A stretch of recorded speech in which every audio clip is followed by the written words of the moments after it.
Det er desværre anledning til at tro, at der er sket grænseoverskridende adfærd imod. Du skal ikke høre på, hvad de siger mig.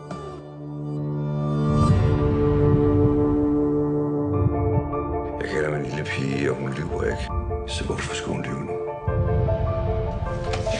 Hvad laver I her? Hvad sker der? Hjem igen, Lukas.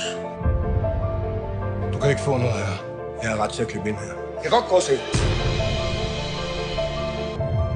Hvis du rører min lille datter, Findes du eller hvad? så får du en kugle lige i panden. You are not a sick person, are you? Det var ikke meningen, det. Men for helvede, du har jo ikke gjort noget.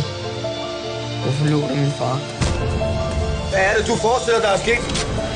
Det er dem, der er blevet syge i hovedet. Vil du sige noget til mig? Hele byen står og hører på dig, mand!